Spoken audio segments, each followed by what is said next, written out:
Namanya nyaris tak sepopuler pendahulu apalagi penerusnya, Panembahan Senopati dan Sultan Agung. Meski begitu, di masa dia berkuasalah Mataram memulai ekspedisinya ke Surabaya. Dialah susuhunan Anyakrawati, Raja kedua Mataram Islam. Anyakrawati menjadi Raja Mataram dalam waktu yang relatif singkat, dari 1601-1613.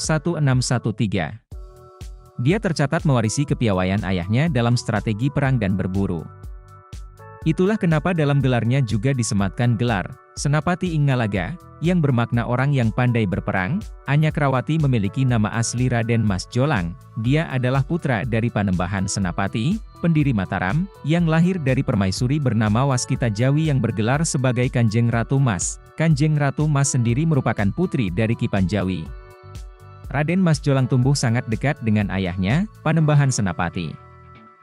Dia memiliki watak yang sama seperti ayahnya yang gemar mengembara dan ahli dalam memanah. Dia juga memiliki kebiasaan berburu, tapi sayang, hobi berburunya inilah diduga telah merenggut nyawanya.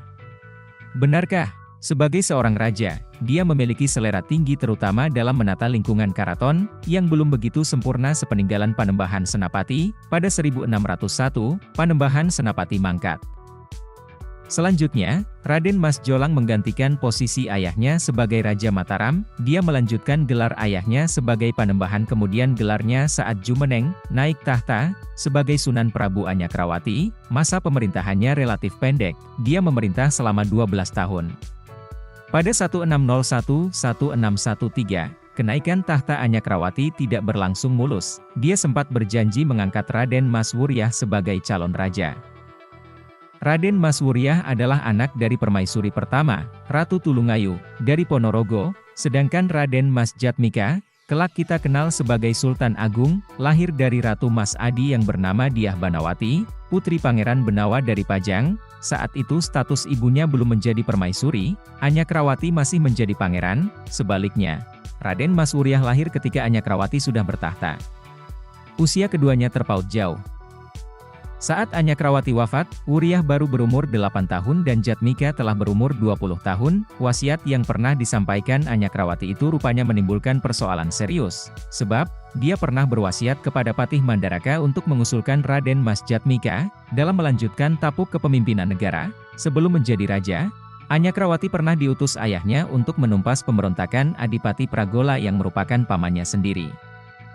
Adipati Pragola sendiri mengaku kecewa dengan keputusan Panembahan Senopati. Kedua pasukan bertemu dekat Prambanan. Adipati Pragola menolak untuk melawan keponakannya sendiri, dan ia meminta Panembahan Senapati sendiri yang menghadapinya. Namun, Raden Mas Jolang menolaknya. Untuk membuat keponakannya itu mengurungkan niatnya, Adipati Pragola memukulkan gagang tombak hingga mengenai pelipis keponakannya hingga berdarah. Pasukan Mataram dipukul mundur oleh pasukan Adipati Pragola. Akhirnya Panembahan Senapati sendiri yang harus menghadapi. Perang kemudian terjadi kembali di dekat Sungai Dengkeng di mana pasukan Mataram dipimpin langsung oleh Senapati sendiri dan berhasil meredamkan pemberontakan itu. Selama masa pemerintahannya, Anyakrawati menghadapi beberapa pemberontakan dari daerah-daerah bawahan Mataram. Salah satunya adalah pemberontakan dari Pangeran Wirasaba, adik kandung Panembahan Senapati, yang menguasai daerah Wirasaba, sekarang Banyumas. Pangeran Wirasaba tidak mau tunduk kepada Anyakrawati dan menganggap dirinya sebagai Raja Wirasaba yang merdeka. Anyakrawati menugaskan Patih Mandaraka untuk menumpas pemberontakan tersebut. Patih Mandaraka berhasil mengepung dan menyerang kota Wirasaba dengan bantuan pasukan dari Pajang dan Surabaya. Pangeran Wirasaba tidak mau menyerah dan melarikan diri ke hutan. Patih Mandaraka mengejarnya dan berhasil menangkapnya. Pangeran Wirasaba kemudian dibawa ke Mataram dan dihukum mati oleh Anyakrawati. Anyakrawati wafat pada tahun 1613 karena kecelakaan sewaktu berburu rusa di hutan Krapyak.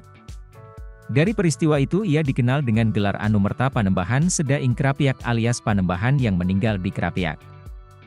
Ia dimakamkan di Pasarean Mataram, sebuah kompleks pemakaman kerajaan di Kota Gede, Yogyakarta. Ia digantikan oleh putranya, Raden Mas Jatmika, yang bergelar Anyakrakusuma atau yang kita kenal sebagai Sultan Agung. Terkait kematian Anyakrawati, ada sumber yang menyebut bahwa Raja kedua Mataram itu tewas karena diracun oleh juru taman Danalaya abdi kesayangan raja sendiri. Ki Juru Taman sendiri dikabarkan sebagai sosok yang sering membuat gaduh di lingkungan keraton.